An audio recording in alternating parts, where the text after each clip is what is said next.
with the Nord Stream sanctions, what I always thought was fascinating was the Trump administration attempted, probably very crudely, but attempted to try to do a doorstep link, which is to say, well, we want to sanction this pipeline so that Germany is going to buy more from American sources of energy. And then the Biden administration seems to have kind of downplayed that. But with the Nord Stream sanctions, I mean, is there a sense that, we, right as Anthony Blinken and Sergei Lavrov are meeting in Iceland, we announced the sanctions, we immediately wave on the Germans. Is there also a sense, though, that there's a sense that we're vulnerable to German actions, that the Germans might get mad and say, all right, we're going to impose some counter sanctions, and then, that becomes an issue for, as you said, in the transatlantic relationship. So this is less about Russia and more about that question there. So again, this sense of the limits of how far we're willing to sanction if we think that there's a domestic cost, or that there's a domestic, whether it's, real estate developers in New York, or, oil and gas field workers in Montana, or even in Pennsylvania, for that matter. Exactly. Or even the operations of U.S. or European company, abroad, sort of abroad. So you think about what are the interests, of Total or Exxon or different sort of things in these different jurisdictions. The lobbying effort, those sort of entities can often have quite powerful lobbying efforts, particularly if it's a jurisdiction that generally has been good for them to work in, right? I think you could argue under different periods of time where there were oil companies, for example, that had not been happy with their Iranian counterparts, irrespective of sanctions. And so there might have been more willingness to sort of exit. But, I digress. So I think this sort of point about counter sanctions and efforts to build resilience against U.S. and other sanctions, which is something that I've neglected to talk about, not because it's unimportant, but I think it's an important one, because just as many countries have built up sanctions capacity, there's been a lot more talk about, in Europe, they call it strategic autonomy, and it goes in, sort of in waves, but this effort, and that's very much triggered by concerns about U.S. unilateral extraterritorial sanctions that restrict, that they constrict European foreign policy. Not only this issue of providing humanitarian goods to Iran or other trade that they think is legitimate to Iran, but then also Russia, which is an even bigger economic player, especially vis-a-vis Germany, and their divergent views in the European Union about all of these issues. And one thing we haven't mentioned, but where the EU is concerned, for the EU to impose sanctions, all the countries have to agree to lift or to put them on. And so, for example, that has, I would say, it's had implications, of course, the Russia sanctions. Paradoxically, it's made it easier to keep the existing ones from 2014 and 15 in place, because everyone, because keeping that consensus is easier, but it's much harder to get new ones. And getting any measures that address China beyond very targeted ones has been very difficult. And so there's another sort of whole set of discussions about EU policy making and what's done at a nation state level versus the other, which I'm sure sure will come up at different points.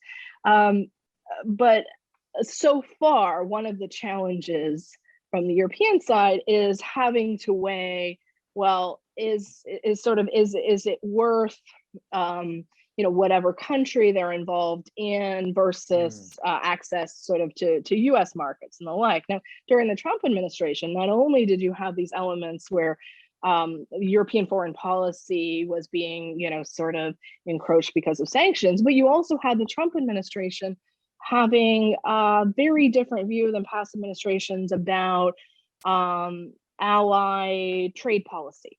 So, for example, we had quite substantial tariffs on key goods between the US and Europe, between the US and Canada, for that matter, the US and its Asian allies as well. So I think you had a dynamic where both things, the sort of the direct interests at home in some of these allies, and the foreign policy, the power projection and influence projection that countries were trying to do were both being impeded. And now the Biden administration does want to work with allies, but they want to work with allies to serve what the US interests are, what the US determines the global interests are. So I think regardless, we have a dynamic where global rules are being rewritten and the like. Now, one country that we haven't talked much about from a counter sanctions measure, but I think it's important, is China. China, of course, there's a whole literature, including some written by myself and colleagues on Chinese coercive policies initiated by China, but also in response to US measures. Over the last year or two, China put in place what's called a blocking mechanism and other efforts that would at least theoretically make it more difficult, would say it's illegal for Chinese businesses to comply with US sanctions. Now, in practice, that's hard to, I mean, the European Union has legislation like that. It was first brought in to address the US extraterritorial sanctions on Cuba, and then it was updated some years ago vis-a-vis Iran.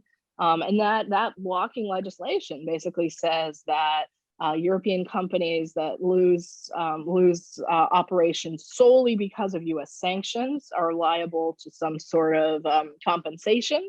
It's a little vague from whom, but also, as it always is, but also that theoretically it's illegal for them to comply.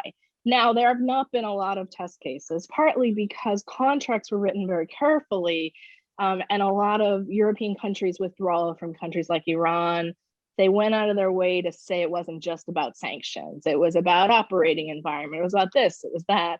And some of these things, of course, sanctions lawyers and other lawyers are, sort of kept very busy by this.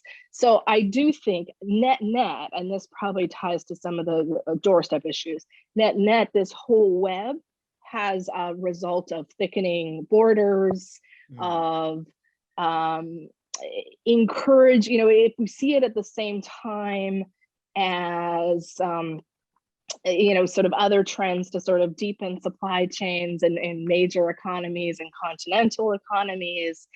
And I think it just adds, as I say, compliance and due diligence costs.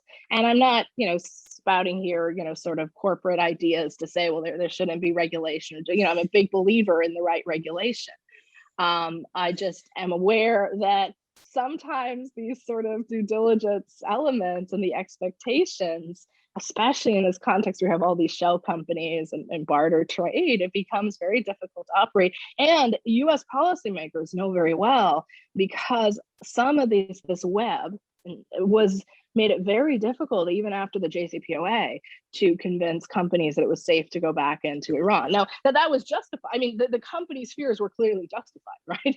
Because only a few years later, the US, but this sort of whole question mark of, well, you've suspended the sanctions, but you haven't removed them. And what's the kind of, what's the risk profile there? Again, it comes back to what's your upside and what's your potential downside.